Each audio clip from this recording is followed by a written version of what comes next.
All right, I call the meeting to order. Roll call. All right. Chris West. Present. Amy Miller-Juve. Here. Ed Contreras. Present. Diane Foster. Here. Cameron Fox is absent. Taylor Funroom is absent. Rich Miller. Here. Bob Silverford. Here. And Lori Zwingli. Here. All right. Very good. All right. Approval of last month's meeting minutes. I move the minutes of the last meeting be adopted as written. Second. We have a first and second. All in favor? Aye. Aye. Those opposed? All right. Sign away, Amy. Okay, board announcements. Just a reminder, this is our individual opportunity to share something that we think is important to the board and to the community. So Lori, we'll start with you. So the Sherwood Police Foundation had its first inaugural fundraising event, Boots and Bling, on the 20th. It was a fantastic success. A lot of people turned out, a lot of community support. It exceeded our expectations and our hopes. So we haven't crunched all the final numbers, but we know that it was greater than $30,000 that the community Awesome. brought to us, and we are ever so thankful and looking forward to doing it again next year. That was a blast. Yeah, it was a lot of fun. A lot of good people turned out, and it was just a really nice event. And we were really pleased to be able to, you know, our fund need was for ballistic shields. And we exceeded what we were hoping for there, so we're waiting for the final wish list for the item to come in from the PD, but we think that we could, instead of, we were aiming for being able to do 2, and we think we're going to be able to do 3. And then there was, you know, we're debating over where to allocate the rest of the funds. So it was a really nice turnout. Cool. Rich? Nothing. All right. Bob? I have nothing. Ed? All right. Well, I have something to share. Many of you may know we have a senior FBI agent that lives in town, Sandy Flint, and she's been back at Quantico training. And I heard from her husband, Mark, that I know real well because he's the girls' lacrosse coach, that on Memorial Day, they always have a thing back in Washington, D.C. For kids who have lost parents who were police officers. And Officer Jason Gooding's 2 kids were back there, and Sandy was able to be with them, and she was wearing a number 85 jersey, and the girls were just, it was awesome to have somebody from Sherwood back there with them. And Mark said it was really cool, so I thought that was something I should share. So. Okay, Diane? All right. Business. I was not here, like I mentioned earlier, and there was discussion about community input on traffic safety. So, Amy, you want to kind of lead that discussion continuation? Sure. So we talked about the need to still gather feedback, but that the consensus at the time was that an electronic survey probably wasn't the best method to collect the feedback, and that's kind of where we stopped. Okay. Does anyone else have anything to add that was here? So, Chief, is there monies to hire polling research? Is that somewhere we could go, or do we need to go that big of a lift? Well, that would be a question that would ultimately be decided by the city manager and/or Council. city council, depending on the amount. But that's where that request would need to go to. Obviously, you would start with Joe and Katie. However, excuse me, I would say that you would not, if you're going to allocate or ask that the city allocate the funds, which, by the way, I support, I would not limit it to traffic safety. I would say take the opportunity to use this as a survey to gain some strategic information about what services and level of services the community is looking for and is willing to support, not only currently, but with some potential increased revenue source. And so we can, we'd have to plan those questions and get all that figured out, but there's lots of local, not only local, but I think regional vendors that can do a focused community survey, telephone calls or whatever. They're very common. I think that would be the way to go as a good starting point if you wanted to do that. And I think what we talked about last time was that the matrix data was a place to start, but that there just weren't that many responses and that much engagement from the community. So how then do we cast the net further and really get the input from the community and not just a few, I don't even think a few hundred, well maybe it was 300, I can't exactly remember the number, 300 respondents. But it was 300 people that chose to respond versus a Sure. random sample, so Sure. statistics and that sort of stuff. And it was, as you recall, it was an electronic survey, and you can build as many checks and controls in those as you want, but you have no way of ensuring. If somebody says yes, that they're a resident, that they are in fact a resident, and that they've taken the survey only one time. So I think that obviously the value of hiring a company to do a focused, targeted survey, they're only going to talk to people in Sherwood. Yep. And I think that's the critical information. They're going to, depending on how much, I'm sure it affects how much it costs, but you're going to be able to choose that statistical sampling that you're wanting. Are you wanting 5% of the registered voters or residents or whatever, or 10%, and that's how many people they're going to try to get information from. And so I do this a lot for a living, and I'm working on an effort in Clackamas County right now for the vector controls, mosquito and fly people, and we just reviewed a poll, a draft, and for that whole county to get the best statistics, the sample's 400 people. And my gut is statistically we could probably get away with 250 with a random sample here. And that it's the number of people and the length of the questionnaire that affects the price. And I can share with Joe or whoever 4 companies that we bounce around between that are regional, that are well respected. But I truly believe that not only to assess what Sherwood citizens' concerns are with regards to law enforcement and maybe validate whether traffic is, where it ranks along with drugs and all the other things, but also ask some of those questions. Are they willing to pay a little more for a little more, number of officers or SRO or those sorts of things that we can assess? So I support it too, even though I wasn't here for the discussion. I know that everything that we do for our clients, we like to have a good base sample, and then in the future you can see how things change, if you've made an impact, if you've answered issues and concerns, or if there's new things that come up in 2 to 3 or 4 years, depending on what kind of finances you have. But I think that would be a worthwhile expenditure, given the challenges that the city faces in this area and the potential of needing the staffing, but out of the staffing study. So, how would you structure a survey in such a general kind of area? Don't you want to be specific? Well, you can, and so how one would be written is probably the first question, besides making sure whoever answers the phone's over 18 or 21, whatever we decide. I don't know, we'd have to decide whether we wanted to make sure they were a registered voter, whether that's important, or just a citizen.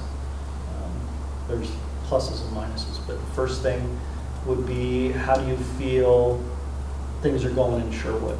So you get a thumbs up or a thumbs down, just a sense of how they think things are going in the community. And that's important because if somebody has a negative perspective, you can statistically analyze their other answers versus somebody that says positive.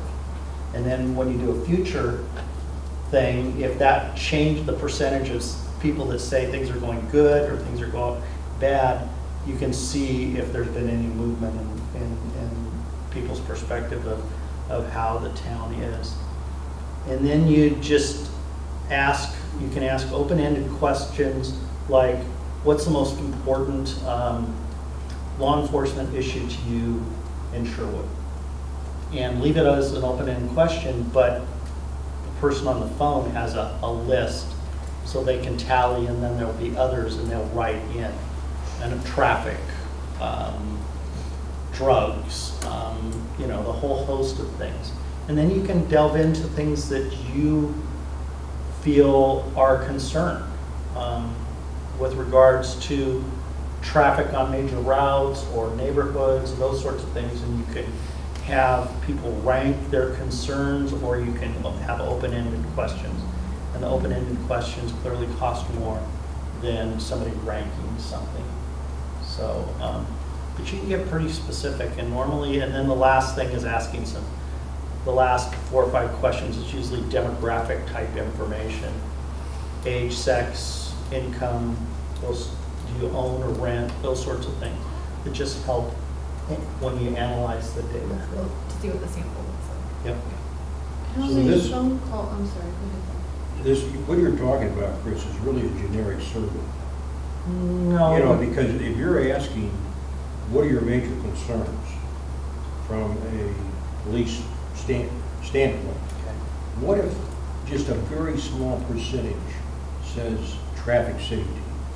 Because that's what we're talking about here is traffic safety. If it's just a very small percent, unless you really target that in the survey, you may not get what you're looking for. Well, but I think what the chief was saying, and I would tend to agree, that we need to broaden it open a little bit more, because I think there's other things going on that we want to assess, especially if down the road we're going to be considering the need to have a levy to increase funding. No, I understand that, and I'm not opposed to other issues, but we stand to get away from traffic safety if that's not talked about as a major concern. I understand the drug issue, all that type of stuff, but we may not get what we're looking for. I don't have any problem with a broad survey, but we may, unless it's targeted in what we're looking for, we'll get it. So I guess the question, two questions. One is that I would see 3, maybe 4 questions about traffic that would delve into issues around traffic as part of the survey, just as we would with possibly drugs and staffing. But we also, I think, need to validate, we perceive based on what we've heard over the last couple years from our outreach, that traffic is a huge concern. That's based on not a statistical sample, it's based on who we know and who we talk to. And so I think it would be important in the beginning of the survey to validate that. I think even though taking a step back from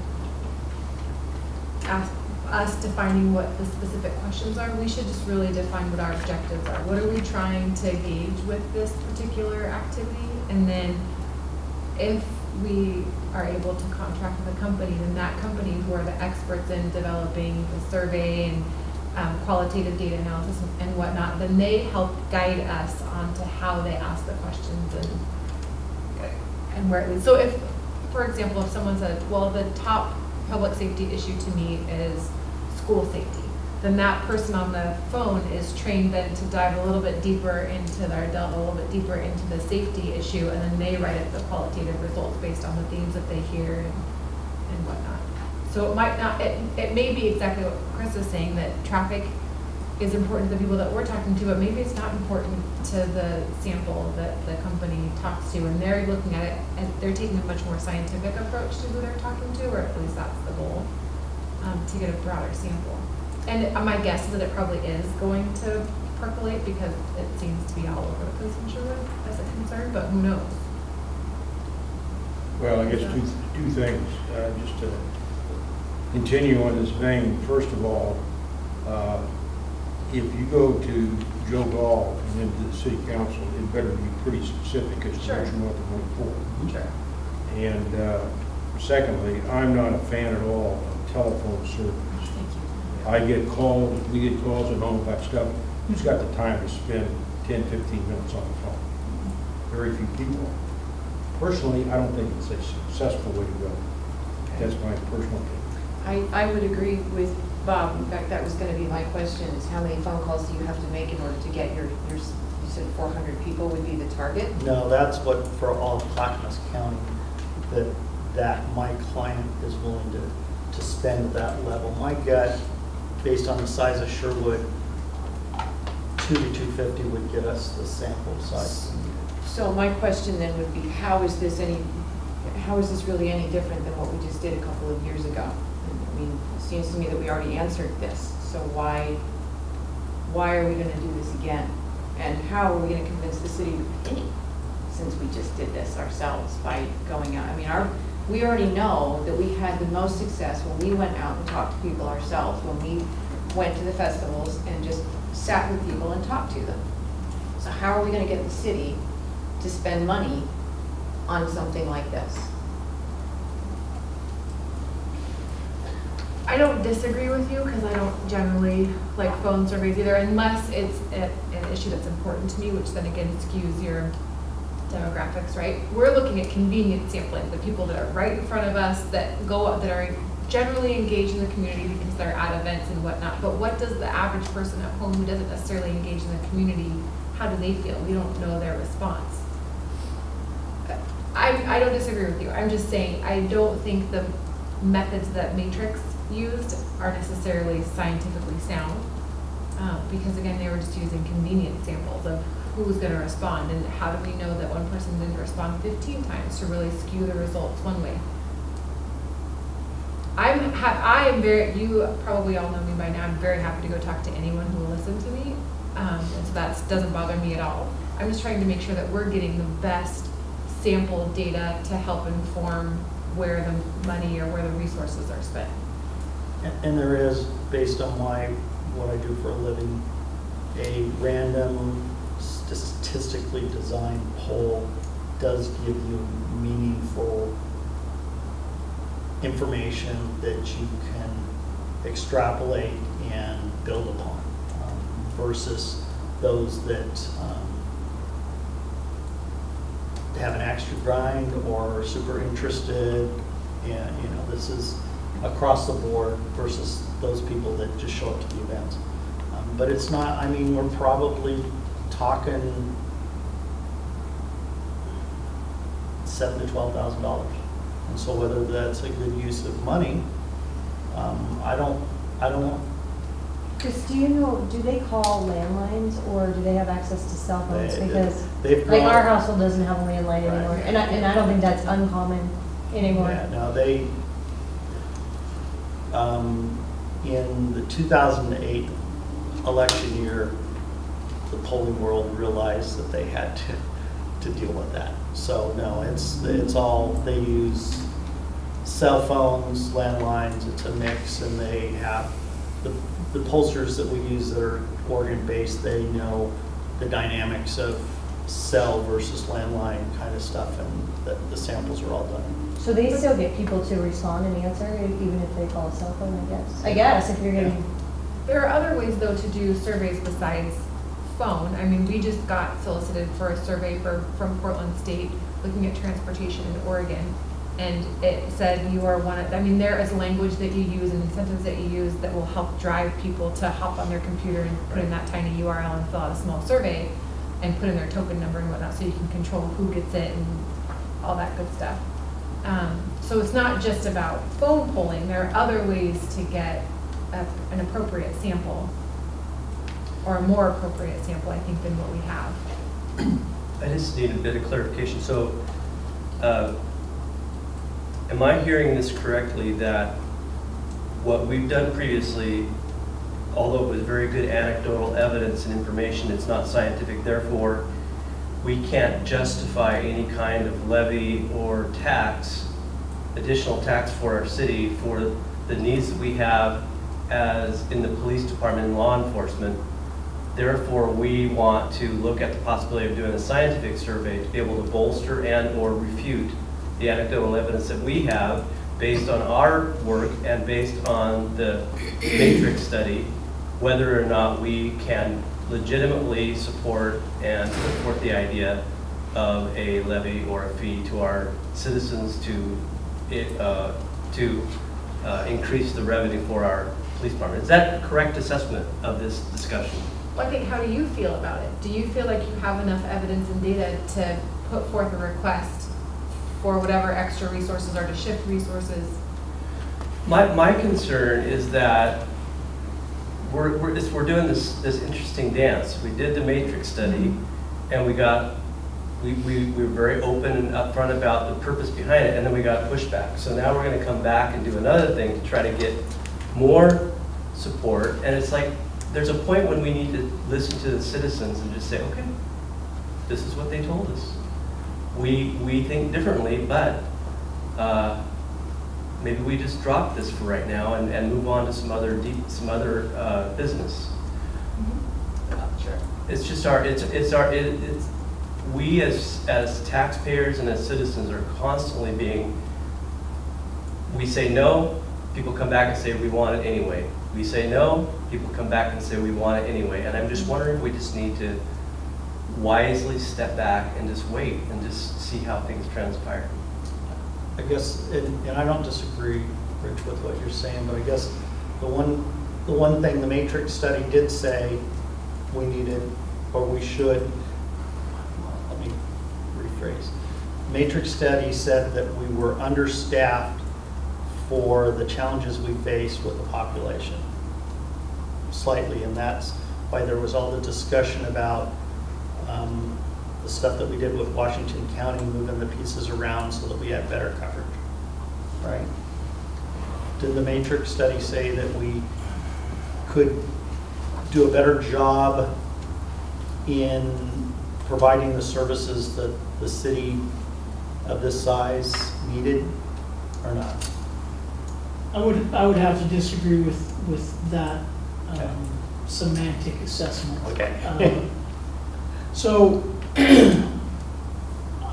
really good discussion. And if I may take a moment to kind of insert my thoughts, and I will try to capture and recall a little bit of what everybody was talking about. So, I think Ed was the first one that offered a question. So, the survey does need to be specific. It does need to get into, and before I go on, let me just say that I don't do this for a living, right? So we would need to talk to folks that are in this business so that they can give us some input about how these things work. And I think that's a pretty easy first step, and probably a pretty reasonable first step. We can also talk to agencies that have done this before. What I am able to do is tell you what I want to know and guide the questions in terms of topic and subject. And I mean, I'm certainly not going to write the questions because, again, I don't do that for a living. So having said that, yeah, there needs to be specific information and specific data points in reference to your question, Ed, that come out of it. And I think that when you hire a consultant to put a survey together, you decide what they're going to ask generally, right? And then they're going to use their expertise to develop that. And there's going to be some things in there that, quite frankly, we're not interested in. So even if you do that in all the other surveys, unless you feel like, that has to happen. But yeah, we will be specific. And I can tell you, as by way of an example, I'm not looking to find out if people are satisfied with the service we provide. That message has been delivered loud and clear. There's no reason to spend any part of any money in any part of a survey to find out if they're satisfied or not. That's very clear. So then in terms of some of the other comments, I think Bob made a comment about, well, what if you don't get what you're looking for? And that's really key, because I'm not determining what I'm looking for, right? So I don't know what I don't know. And so for me, that's what's important about, as I have said to you all and other groups time and time again, I want to know, I believe the city and the city council wants to know what the community wants.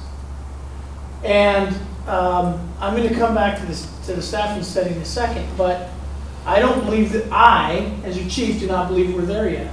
And like I said, I'll come back to that. So there is no concern on my part about getting what I want or what I don't want. What I want is the input. What I want is data that will tell me we're here and we need to stay here, or we're here and we need to go here, or we're here and we need to go here, or anywhere else on the map. It doesn't matter. It's just that input from the community that I'm looking for.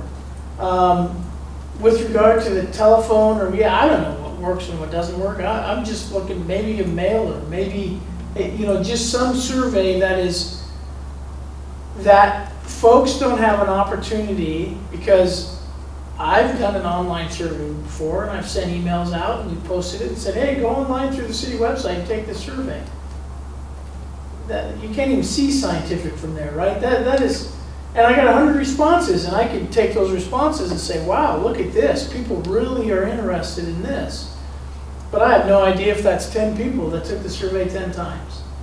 And every time I do a survey, not me, but every time up to this point that a survey like that has been done, where there is a link through SurveyMonkey or some other place, every time I get feedback, and maybe others get feedback, that, well, that's not scientific.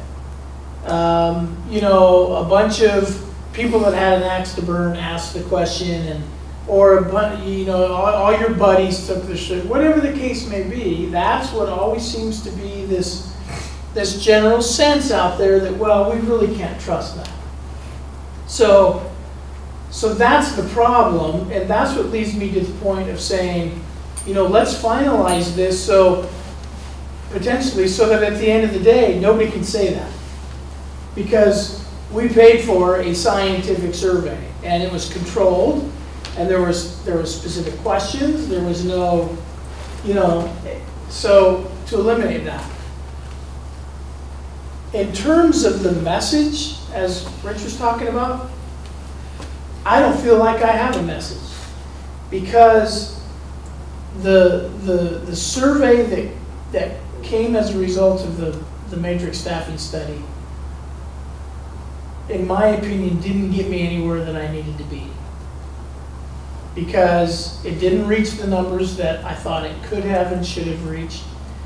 250, 300, if that's what our target is, then let's not waste our time. I'm looking for 1,000 people. That I'll just be perfectly honest with you. And maybe the company says, well, you're looking for 1,000 people, we price ourselves right out of there. Then that's great, then we won't do it. But somehow, in a town of 20,000, because that's where we'll be tomorrow, in a town of 20,000, if I can't get input from 1,000 people, I just don't see that as an unrealistic goal somehow. So generally speaking, that's what I'm talking about. I'm not talking about 250. I'm not talking about 350. Lori's exactly right. We've done that already.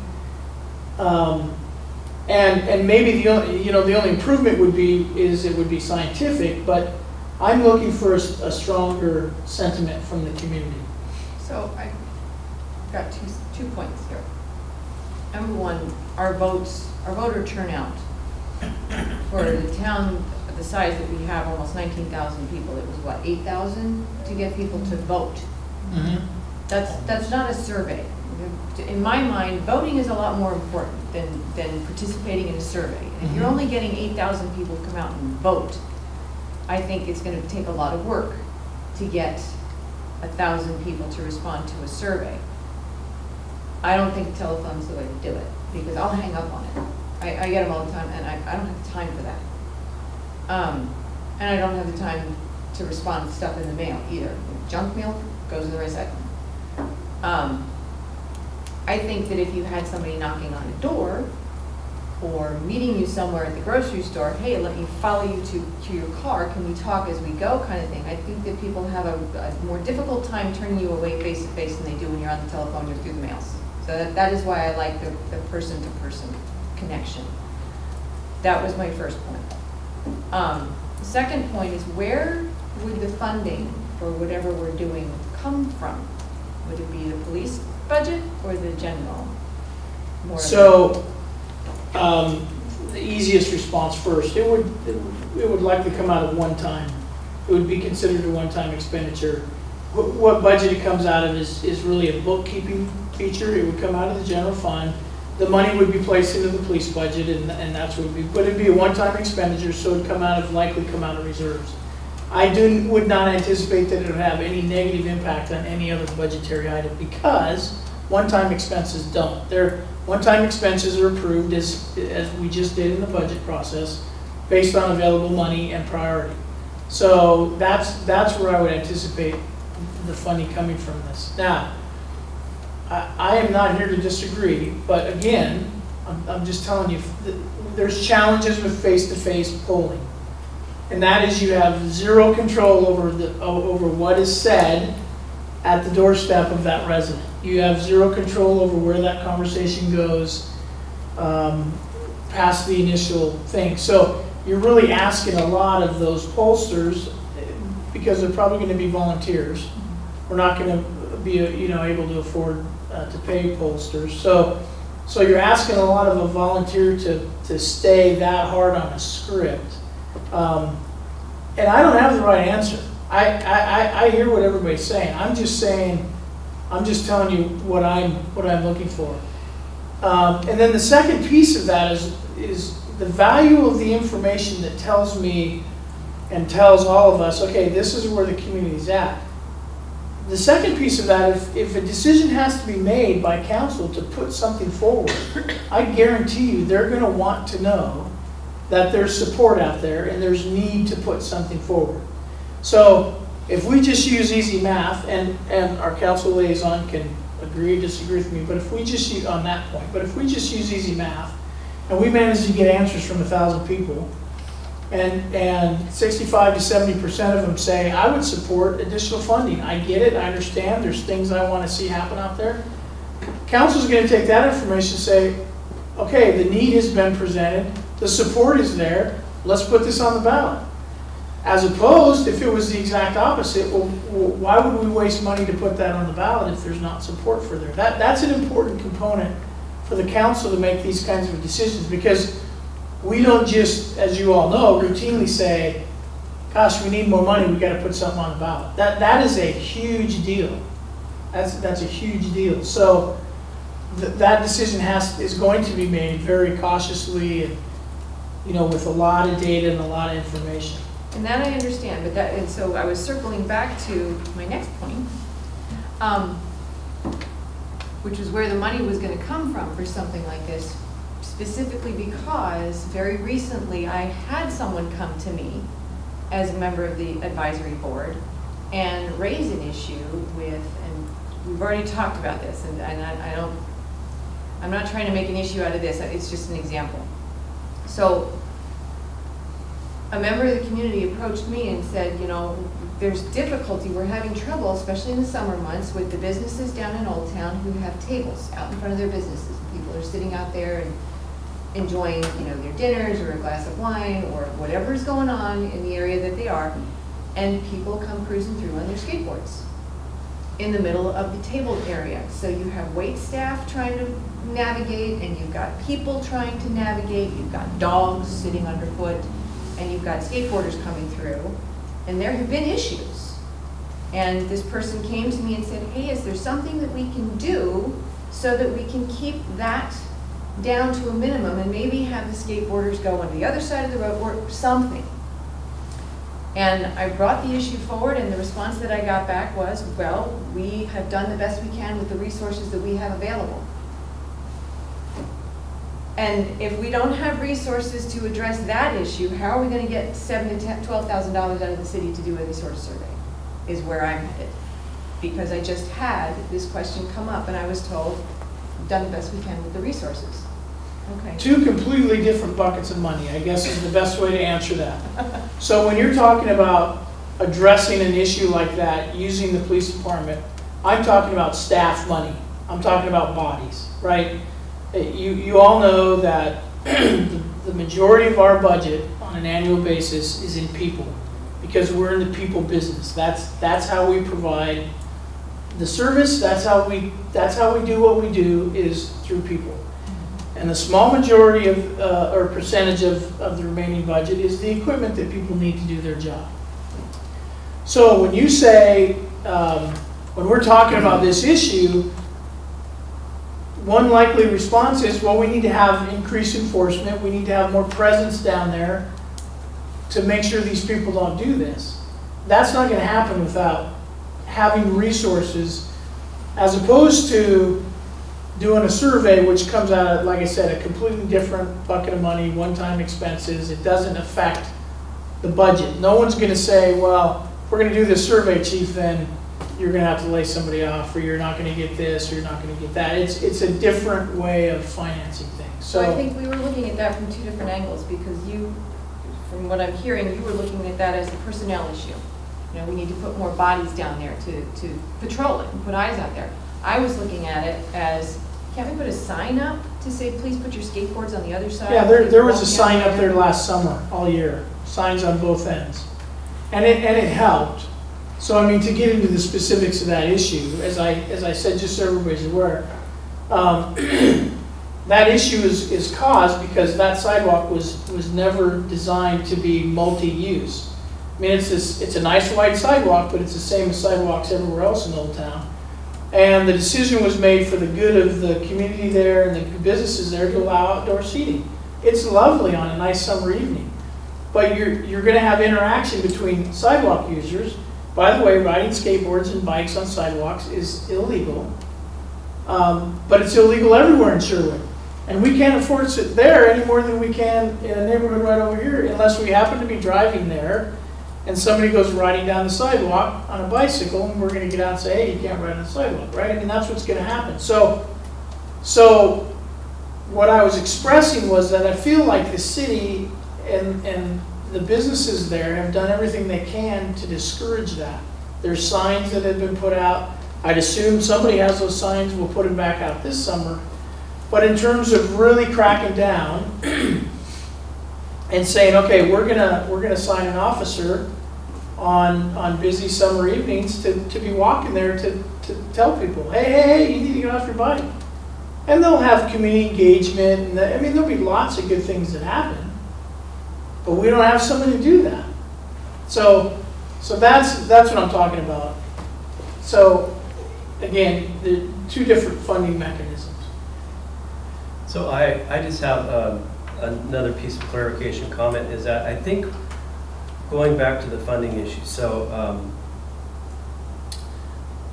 you know, we're a police advisory board, and we definitely are a, you know, we want to be an advocate for our law enforcement, and we strongly supported the staffing study. And my concern is that I was under the impression that the staffing study would provide the information that would allow us to get to a place where we would have the information so that we could go to city council and say we need to increase our law enforcement in the city because of the size city we are, how we compare to other cities, the need that we have, et cetera, et cetera, et cetera.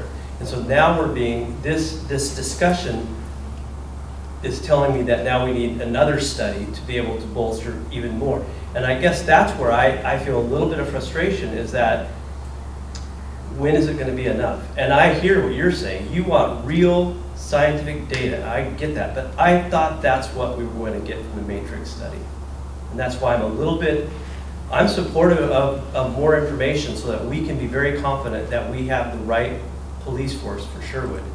But I was under the impression that that was the information that we were going to get that would allow us to be able to put forth the recommendation, which we agree with, that there are some areas that we're lacking in. So I guess I just want to express it, because I think that's what a lot of the public are going to say. I thought we already did this. Before you express it, in reading that thing, I didn't get the sense that it's the same issue that we're trying to look at right now. That was a staffing issue, and what you're looking for is an effectiveness issue for the department itself. So, are the citizens of Sherwood happy or not happy with the effectiveness of the police in this category? Am I wrong? No, you're not wrong. I would just word it differently. Because we have a level of service that exists right now. And as far as satisfaction goes, there's no doubt in my mind that the community is satisfied with us as their police department. What I don't know is when we talk about more SROs, although the message on that seems to be clearer, or as clear as anything. When we talk about what I would describe as the need for additional investigative resources, I don't have a clear message on that. When I talk about this whole traffic safety issue, now you don't have scientific data to support that message, because we have anecdotal feedback. Correct. That people Correct. do agree. We need. Correct. So what you're saying is you don't have the data to support it. Okay. Yeah. And ultimately, let me just interrupt myself to say, ultimately, you all, I, the city manager, the city council may decide that the data you have right now is sufficient. I mean, if you all have the opportunity, maybe in a joint work session, to sit down and say, this is what we're hearing from people, and this is what, and flesh it out. Maybe there's enough data. As your chief, I'm never going to get enough input. That is just so critical to me. I'm not going to be the person that is willing to walk out on a limb without knowing that the community supports something, especially when you're talking about staffing and additional resources. But so when we're talking about traffic safety, now we're talking about real muddy water, because the people that responded to the staffing study said one of two things. You need to do more traffic enforcement. I'm tired of this and that and the other thing, or you're writing too many tickets. Now, I can dismiss one or the other, right? But so is traffic safety an important topic? Absolutely, because as we move ahead in the future and the community continues to grow, not just by numbers of bodies, but by additional roadways, exponentially more stop signs, requests that are increasing for speed bumps or traffic calming devices. Okay, we just had a conversation in a council work session last meeting about that topic. The idea about a local traffic safety committee or commission, right? So you have all this stuff. This is all tomorrow. Okay, and so the challenge, I guess, is really sorting through that to figure out where we need to be going. Because I can tell you that for 9 years, I feel like I've been saying where we need to be going. And we're not going there. And not because people don't want to, but because there's no money. And I feel like that I have asked, and maybe, you know, I'm not a forceful, in-your-face kind of a person, and maybe that's what was needed a little bit. But I feel like I've said, hey, when are we going to get right? Tomorrow's coming, and then all of a sudden tomorrow's here. Now we're talking about the next tomorrow, and so here we are 9 years later. We've weathered a pretty bad economic storm. Our budget is in pretty tight shape right now. The issue has not changed, and that is What is policing in Sherwood gonna look like 2 years from now, 5 years, 10 years from now, and how are we gonna pay for it? Because I'm telling you, as your chief, what you have right now is not gonna sustain you down the road. And I've said that before. So somehow, we gotta figure this out. Or I get to be the guy that 20 years from now, everybody's bad-mouthing because what in the world were they thinking? And I'm okay with that because I'll be sitting in the woods next to a campfire and it won't matter. But that's not what I want for this community. The other message that I've been sending people is the crime rate that we all enjoy so much today is not because of what we did yesterday, it's because of what we did years ago. And so when we think about Sherwood in 2025 or 2030, we got to be thinking about that right now because those investments have to be made and it's upon us, okay? So let me be a little bit more specific now, and I'm kind of going to get into some of what I was going to talk about in the staff report. Is that okay? Yeah. Can I ask? Yes, that's what I'm positing, So when I am building an argument that goes to my chair for money, I don't necessarily care about everyone's opinion unless they're paying for it, which I think is part of the issue, right? It's one component. What I care about is that there's scientific evidence or that there's some other kind of evidence to back the direction I want to go. So I don't ask my colleague, hey, do you like this idea? This is what I want to do. I go to the literature and the stats that are currently existing in our community and I pull them all together and say, look, if we don't do this intervention, here are all the things that are going to happen. You know why I know that? Because it's happened in this community or it's happened in this organization.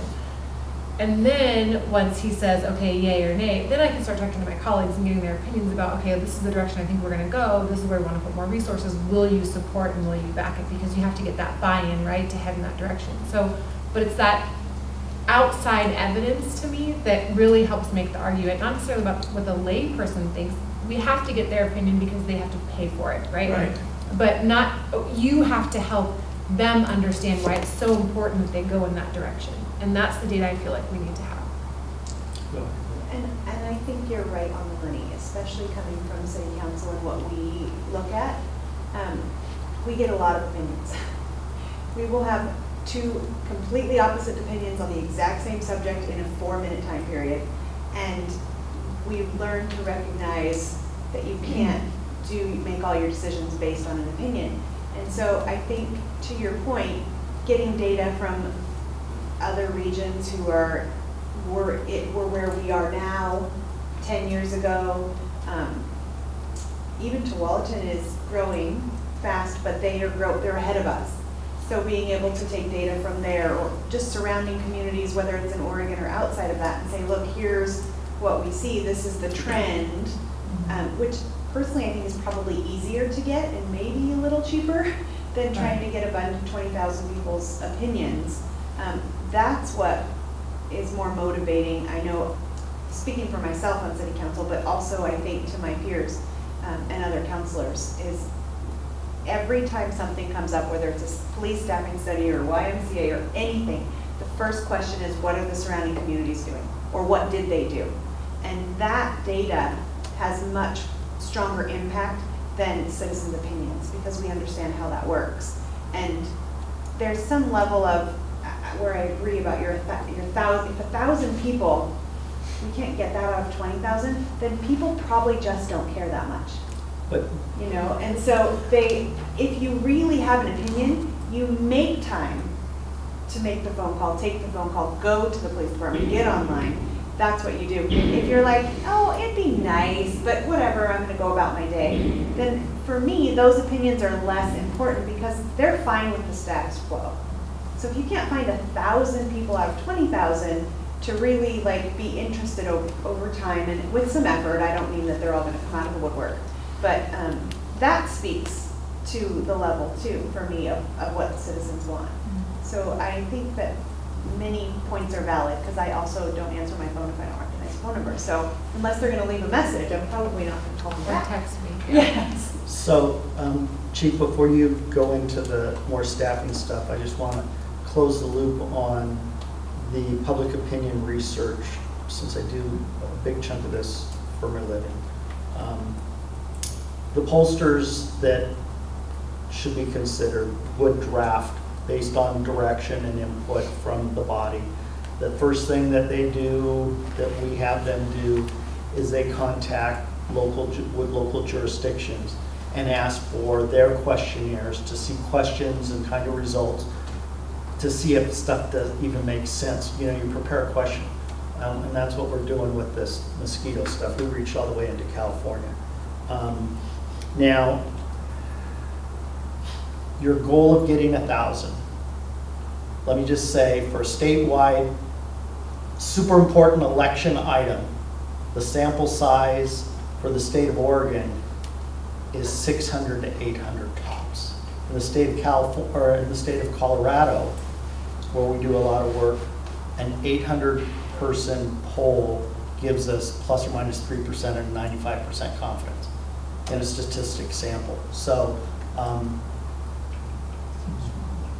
more people doesn't get you any more clarity or significance. I'll just offer that. But the real question comes back to what you said, and I just want to reinforce it. The decision makers in our community have to decide whether they want to proceed with putting a levy on the ballot.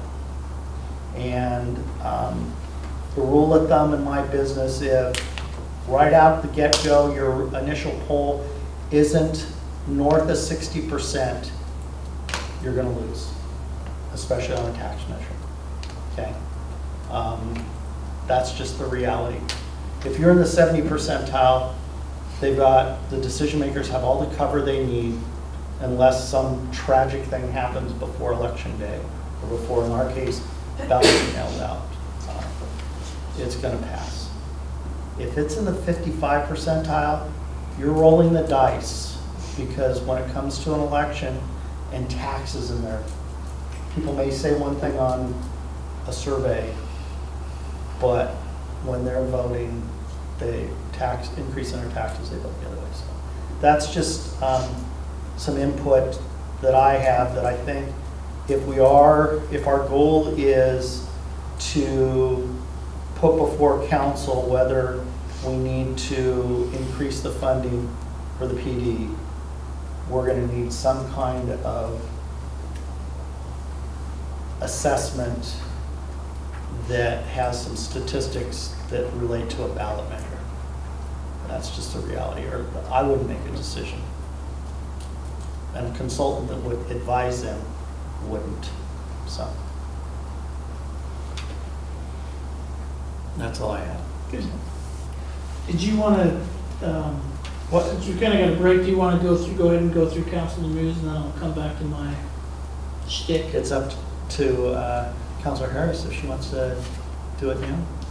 Sure, I don't have a ton. The budget meetings are done. The budget is super tight. We spent the last budget meeting a little bit shorter than our 3 hours discussing some staffing issues with the PD, and there was a request made for additional staffing, and then the request made that if we're going to do that, we need to decide who to fire. We didn't have enough money to hire someone and not fire someone. So that conversation died pretty quickly because nobody wanted to call out any names. But I think this is a timely conversation with the levy and things like that. I think that there is definitely support in the community for some more staffing. So I think it's a good place for you guys to be focusing right now. And our budget is done and balanced, and we're in the process of negotiations with the school district for the property for the new high school. If those negotiations go well and they end up purchasing any land from us, that could be some additional income that we weren't counting on in our budget. So that might help ease the pain of this budget shortfall, which is primarily coming from PERS in the state of Oregon.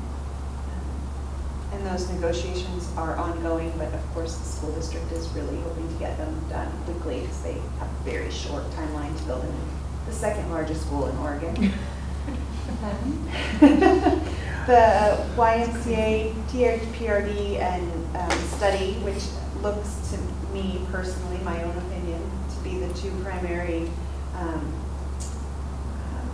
lead options for that Sherwood Recreation Facility. That's not to say that anyone else agrees with me, but just having read through the RFPs that came back, they seem like the strongest options are going forward, and we'll be meeting with those representatives from those communities in the next 2 weeks with hopefully a decision in August, because we have to give notice in October. Who are they again? Tualatin Hills Park and Rec and the YMCA, to me, are the two strong options. There were 5 RFPs received. 2 of them didn't complete the application, so there were pieces missing from their RFPs. And I don't think even if the pieces were there, they are strong contenders. One's out of Florida, one's out of Minnesota, I think, yeah. And just really kind of small-time players, and not what I think we're looking for in the community for something more robust. One was just a pool manager. They manage pools, literally, across the nation. They have a lot of them, but they don't do recreation facility management. And then the other one, which the name is escaping me right now, is a for-profit group.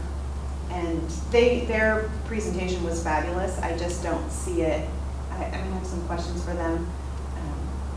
Their numbers don't make sense to me, so we need to ask them where that's coming from before I think they even come close to meeting the YMCA and the THPRD RFPs. So that'll be exciting and controversial and dramatic. Hopefully we'll have more for you. It isn't already August? Yes, it is.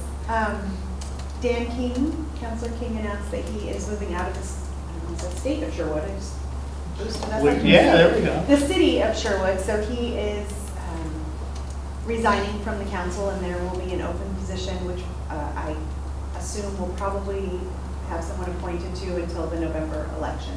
So if you know anyone who's interested in being on council, they might be able to apply for that position and get the interim position.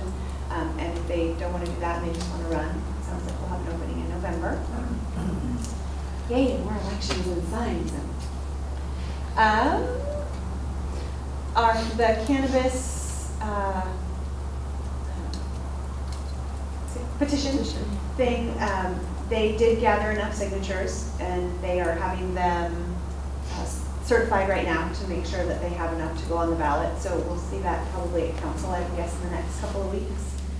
I went on a tour with a couple of other councilors to a local grow operation. They showed us around and showed us how it works, and that was very interesting. And they also mentioned that if anyone on this board was interested in maybe doing a tour, they're happy to share. They believe in education, whether you agree with them or not. They think it's important for you to be educated and have the information to make educated decisions. And so if anyone's interested in that, I'm happy to set that up for you. And our float won Best Use of Creativity. So the last number I heard, I think 4 million people watched the Rose Parade. Wow. So 4 million people saw our float, saw us win that prize, and saw our mayor and our citizens and our grape stomper up there. And it's really hard to get that kind of advertising for the price that we ended up paying for that.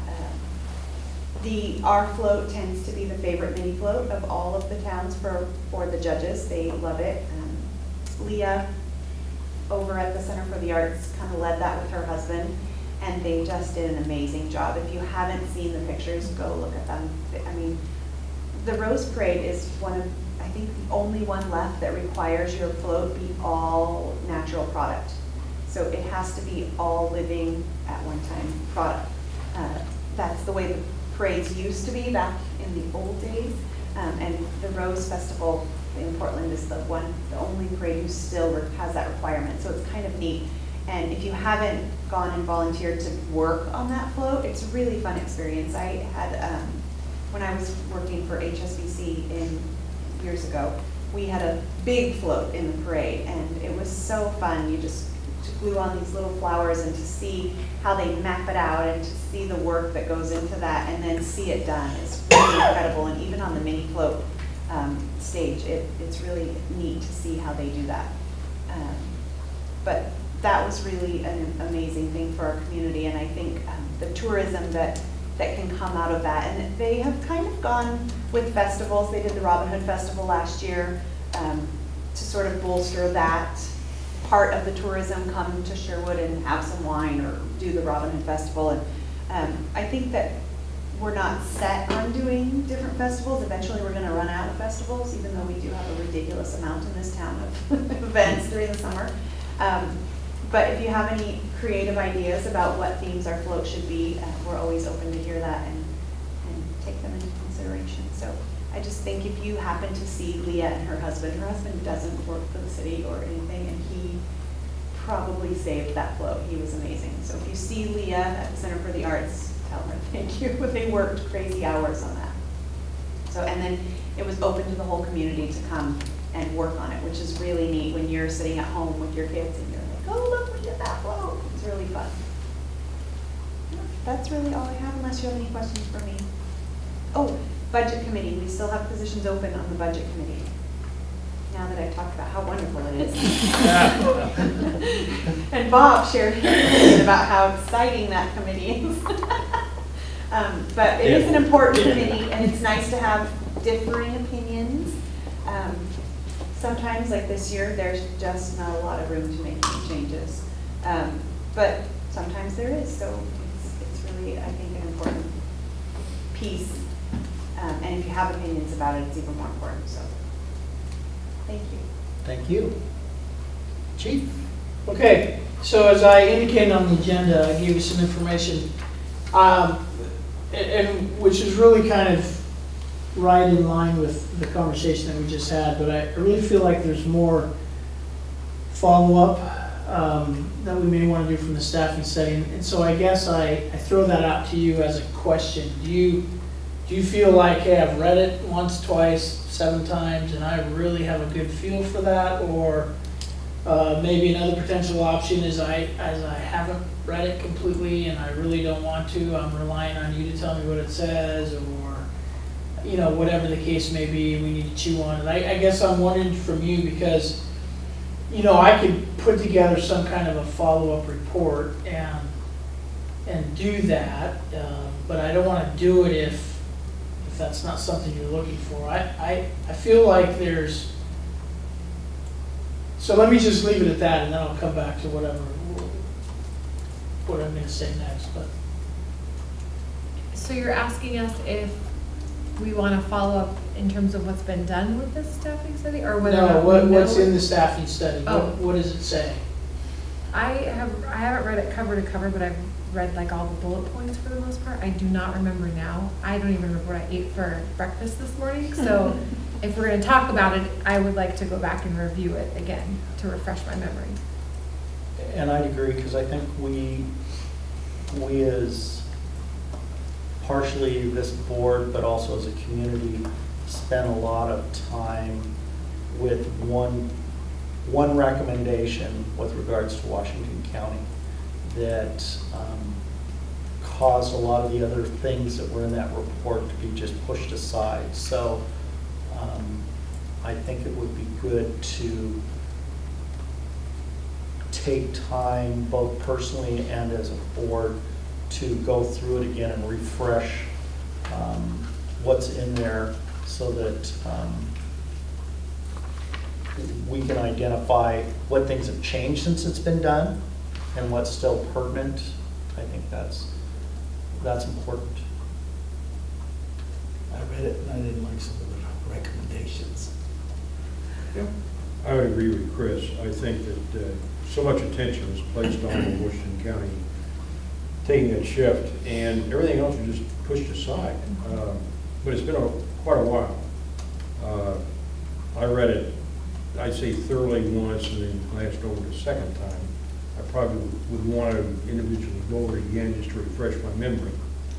But there's some good stuff in there that we, quite frankly, just disregarded, I think. Okay. It's at the, I'm sure I could probably dig it up, but if you could resend it, that would help. It's probably in like page 4 of my 4,000 email that I have in my Gmail. It's on the city website too. Yeah, I was looking at my calendar. Just in case. What's that? It's easy. Okay. But I also would agree that I think if we're gonna have a conversation, we need to read it and become very familiar with it again. Want to leave anybody out?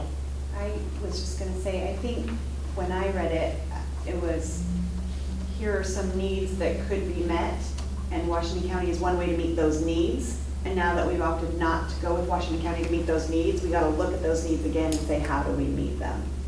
Because I feel like these weren't ignored, it was this one option of meeting those needs. So we now need to be more creative and find another option to meet those needs that we were trying to meet with Washington County that we opted not to do. So it's kind of a different lens that you're looking through now. I also personally I'd like to read through it again and also read back a lot of the feedback. So I appreciate their recommendations, but I also want to read the feedback and take it for what that is, even aside from the recommendations that were given, whether we agree with them or not, but even to deep dive back into the information gathering and that part of the report. Because before we maybe venture out for additional information, we probably need to make sure we remember what we have. And it's possible that maybe even with that and with further investigation into what surrounding communities have done or where they are at, that maybe we can gather something that is of some significance to take for our first step to the city council. Almost as a 2 or more step process, Right. but part 1, part 2. I think to just, if we do our homework on the staffing study and realize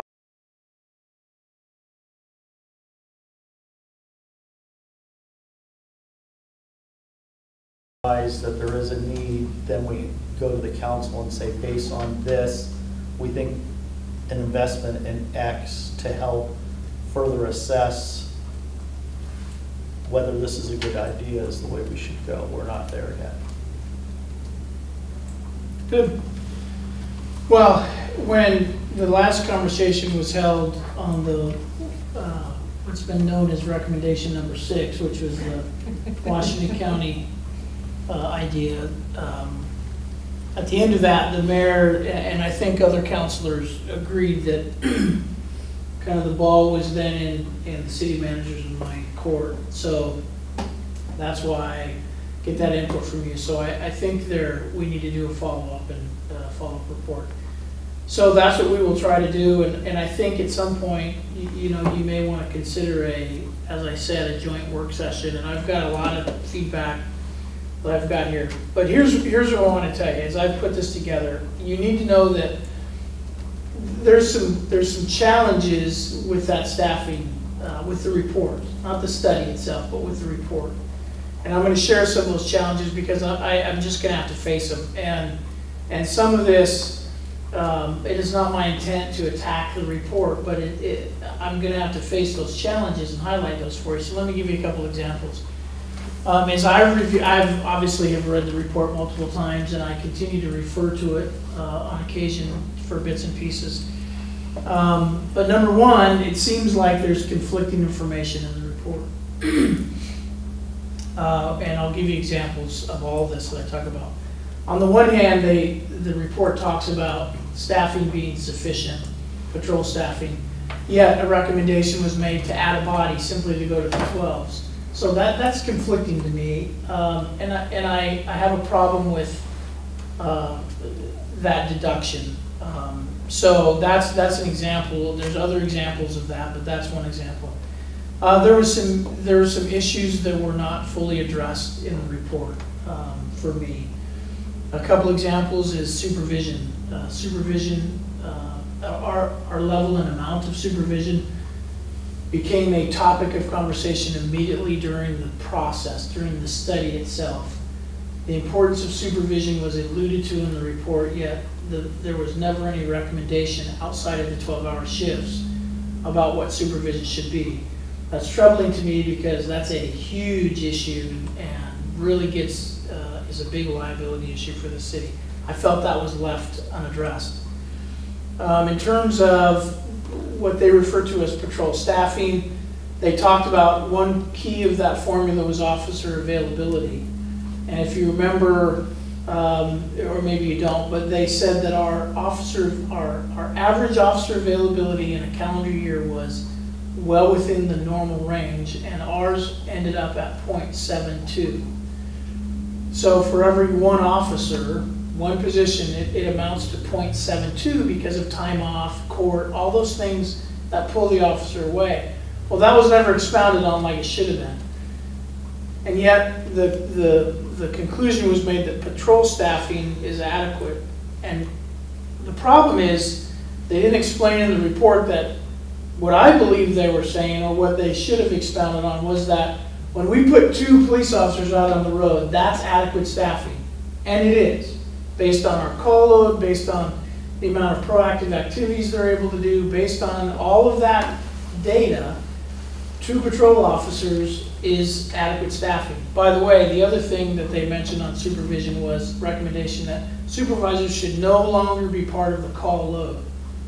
So that means that 2 needs to be 2 officers, not a sergeant, based on the recommendation. That's significant, and I'll talk about that. But so they talked about patrol staffing being adequate, and again, what I take that to mean is that means 2 officers, which I wholly agree with. The data is clear on that. I knew going into that a minimum of 2 was fine. But what they didn't expound on is from a scheduling perspective, if 1 equals 0.72, we need 3. So that means on every work day, there needs to be 3 officers scheduled and on the schedule to work that day. We're not there. At some points, we're not even close to being there. Because 2 equals 1.44. So if we have 2 officers on the schedule, we really don't have 2, right? You understand how it's pretty simple math. So we've got to have 3. So in order to have 3, I can just tell you right now, in order to have 3 officers scheduled to start the shift every day, okay, that means that 3 equals 2.1 something. That means if one of them calls in sick or whatever, we still have that 2. In order to do that, we've got to have 16 patrol officers, and we don't. We do not have 16 patrol officers on our schedule. So that was left. And so we need to talk about that. That was left unaddressed. And then the other things, there's, just quite frankly, some philosophical differences. I see things differently than the author of that report or what the report says. And so I need to talk about that. For example, right now we have patrol officers that do follow-up investigations. That's a normal part of their duties. And in the final report, they made a point of saying that patrol officers need to do more follow-up investigations, or that they should take a percentage of the follow-up investigations. Well, somehow we failed to connect on that. They failed to pick up that we are in fact doing that. And for officers to pick up more follow-up investigations, that becomes a philosophical difference, because if a police officer responds and takes a call of a theft, and it's a theft that's completely contained in Sherwood, that officer is going to follow up on that because they can do it right here. But if they take a report of a burglary and develop suspect information, and the suspects are out of Southwest Portland and they're pawning stuff up in Central Portland, that's not a job that a patrol officer can do, because they can't leave to go do the work they need to do. If a patrol officer takes a fraud report, okay, identity theft, and we recover a garbage bag full of stolen mail, or we have a stolen car, most recently several months ago, Officer Johnson found a stolen car in the Safeway parking lot. We got it to the PD. It was full of stolen property, including numerous items of stolen mail. That is not a patrol officer's job. And there has been times when I've walked in the back, and Officer Johnson is one of our good ones. He knows this stuff. And I have literally seen him sitting in the chair, and there's mail all over the floor. He's hours and he's going to be hours into that investigation, and he's a patrol officer. That is not what a patrol officer should be doing. At the same token, with only one detective that's working child abuse, sexual assaults, and those kinds of cases, it depends on the day whether that one detective can assist. So that leads me to that, that's another example of a philosophical difference, is that, well, we took a snapshot picture of the detective's caseload and they can handle what they have. Well, if you'd looked a week later or a week previous, you just said, wow, they could probably use some help. So to just take a snapshot, I think, again, is a... And then there were some methodology issues, and this is where we will get into a conversation of proactive activities. They broke up our calls either by public demand or proactive activities, and there was a very, very hard line and a very, very specific, clear, if it comes through dispatch, if somebody picks up the phone and calls dispatch and says, whatever, and I need an officer, then it's a public demand call for service. If it doesn't, then it's a proactive activity. There's no in between on that, according to their methodology. And I argued with the gentleman, and I said, that methodology makes no sense. Nobody lives in a perfect dispatch-driven world. Not here, not in any other department, and we can talk about that. But our reality is that Julie, Angie pick up the phone, and somebody says, I got cars speeding through my neighborhood, I need extra patrol. Okay, we'll get a focused patrol, and we'll put out, and we'll go out there. That focused patrol will lead to 5, 10, 15 traffic stops. 5, 10, 15 separate incidents that get all logged as proactive activity, yet they weren't our idea. They were absolutely public demand calls for service. So there has to be a way to sort through that to come up with what I would consider a more accurate number. Somebody walks into the front counter and says, I need to talk to somebody about XYZ. There will be times when we will send them to the phone and say, you need to call dispatch and get a police officer. There'll be other times where the problem will be solved and an officer standing there, or we know there's an officer in the back, and I have to be, I try to be hard line about it, but the fact of the matter is, when you have people that want to provide good customer service, sometimes they don't want to say, sorry, you have to go call dispatch. And so from my perspective in talking about this, it makes perfect sense. Yeah, I understand. From a good employee's perspective, that I want to solve this person's problem, you're right, it doesn't make any sense. From the public's perspective too, I'm in the police department, why can't you help me? Oh, absolutely. Right. And we I have can. to use the phone. And we can, and we do. Yeah.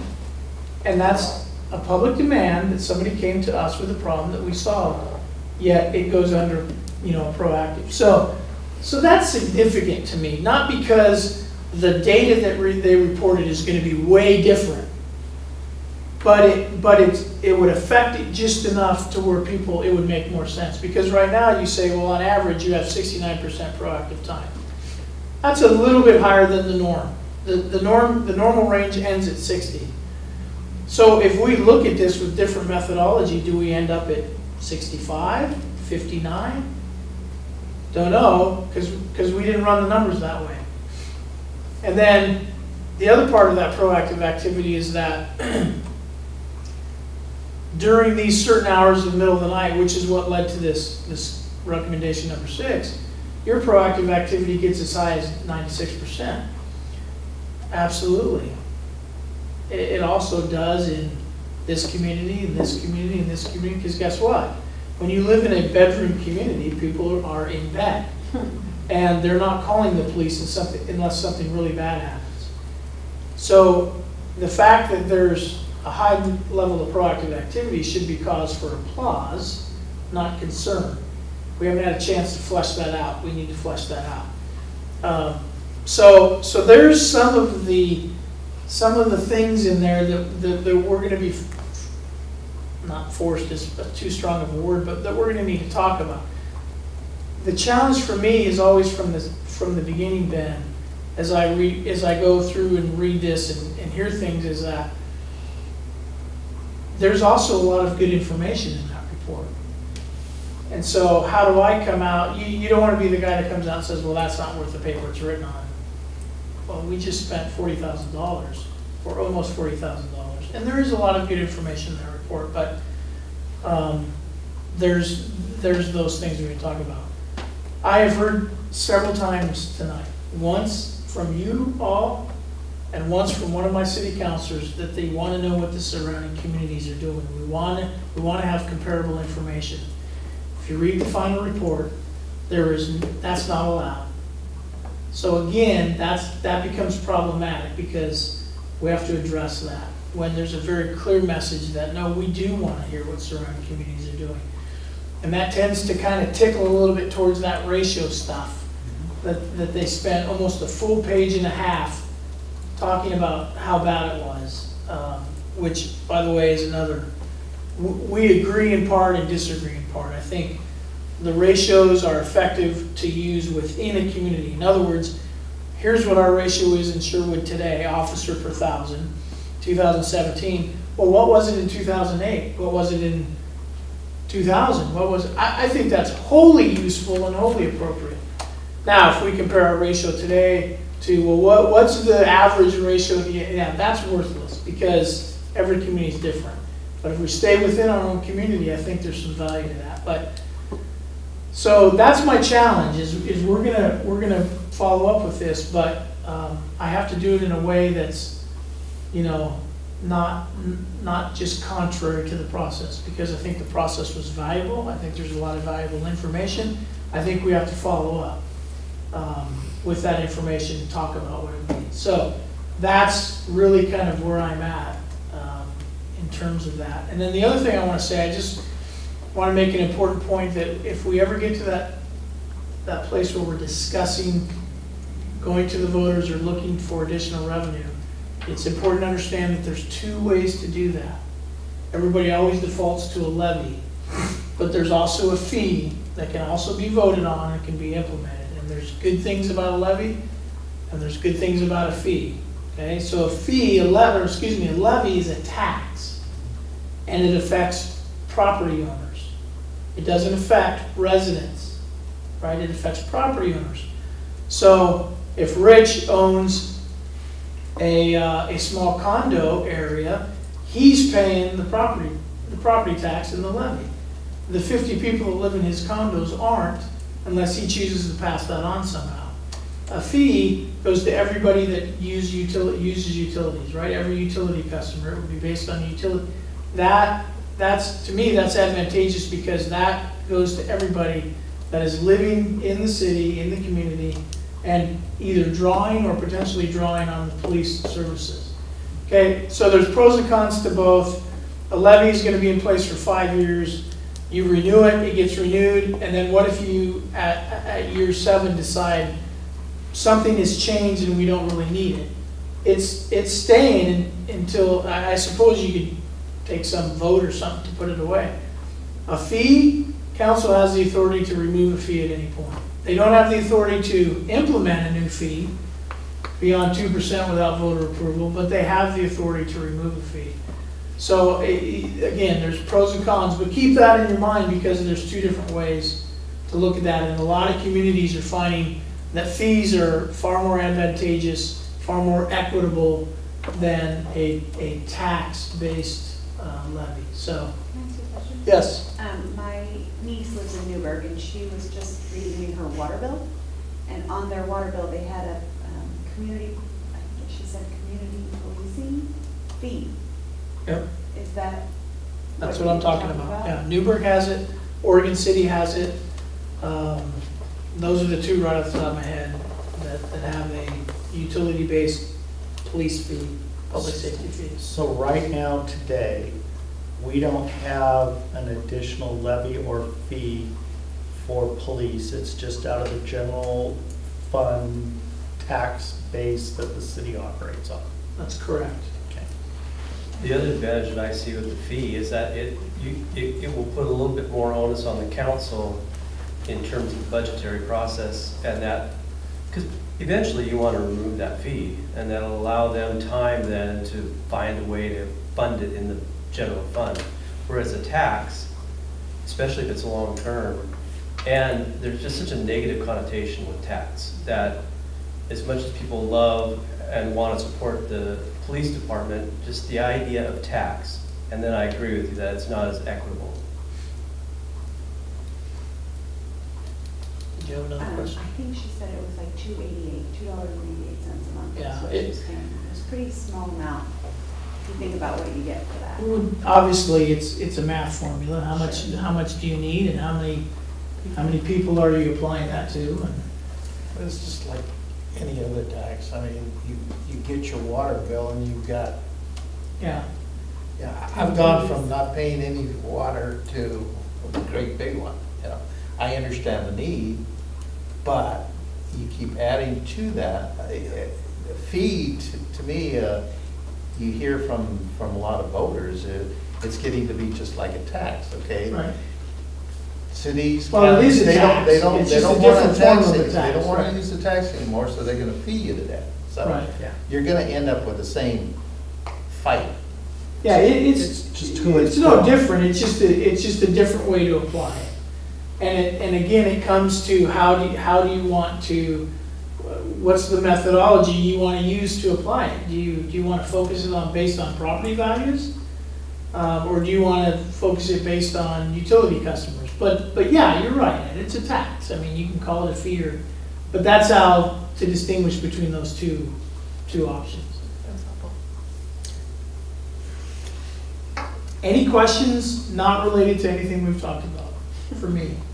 So, our two academy, they're individuals, they're at academy for how long? They graduate, well, they started May 15th, so they're gonna graduate, I think, end of June. Does that sound about right? Sure, Yes. Okay, and then Who's on they, Facebook? 12 weeks, yeah. and then they are So paired. that's not right. 3 months, so Yeah. it'll be August. August, sorry, end of July, 1st of August. Okay, and then they have 12 months being paired with somebody, or? Yeah, roughly, yeah. So they'll come back and they have already been assigned coaches, training officers. So they'll come back and they'll get plugged back into our field training program, and they'll go from training officer and shift to different training officer and shift. And it's all based on a structured field training program that is a statewide program model that we use, that in different phases of their training, they're taught different things. So, Okay.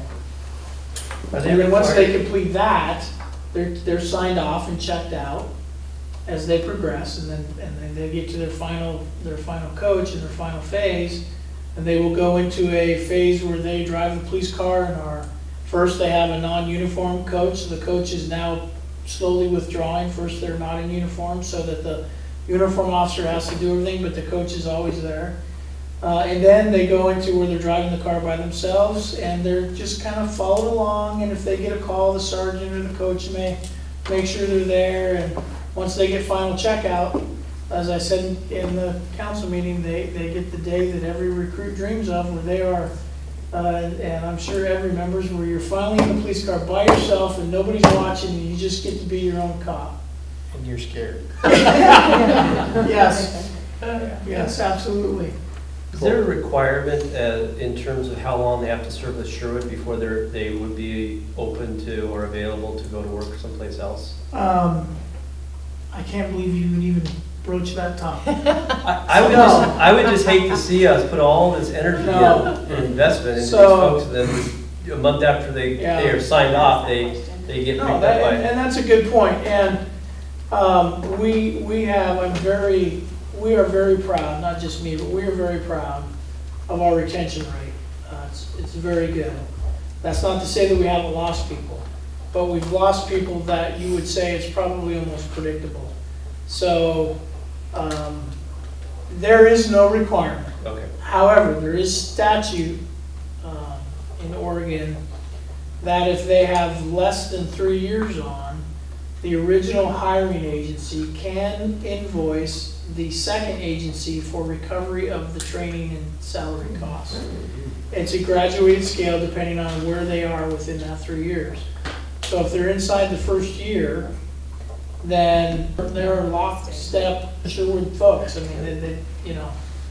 So, but, you know, we have worked really, really hard in 9+ years and it was everybody's desire. It's a part of our vision statement that when we, you know, probably within the first 6 months, we worked on this as a whole department. What do you want this place to be? And one of the main things they said is we want this place to be a place of destination. We have worked hard to make that happen, and it is. So, like I said, our retention rate is really good. So we don't worry about that as much, but it's always a possibility. Do we still have one spot open? We have one spot open that we are working. We're in the final stages of trying to fill that. So, but the process isn't quite complete yet. So hopefully we'll have news to report on that, maybe next week or afterwards. But. Is that the one that would then go to assignment for the SRO? Yes, that is the SRO position. So that position is hired as a police officer first and an SRO secondarily. So they will have to complete their training and they will have to prove their mettle as a police officer, and then that position becomes the SRO. But it was a lateral too, the way Yes. it was. Yeah. That's what I remember. So it's anticipated there would be a much shorter training period because they're already certified police officer in Oregon. So realistically, when might they be able to get into the school? If You know, if you it- were it- able to hire someone within the next month, when could they realistically be in the school? next school year, they may not be there at the opening day of school, completely done with their training. They may be there with a coach, but certainly in the early phases of next school year, they would be in the school. Meaning this coming fall? Yep. Okay. So if they start, what's today? So if they start sometime in July, 3-4 months, whatever, I mean, it's 6 months and to complete their training. And so the way we have it set up is they have to complete training and be certified and checked off as a solo police officer for us. Once they've accomplished that, then they will begin their assignment as an SRO. So it'll be next year, Yeah. not this year. No, it'll be this coming school year. At some point, I would anticipate, unless there's some issue, that they would complete their training. They're a lateral police officer, and they also happen to be, the person that we're looking at happens to be from a Washington County agency. So they know our radio system, they know our computer. So there's a huge learning curve there that we don't have to worry about. So I would anticipate, absent any issues, that their training process will be very quick.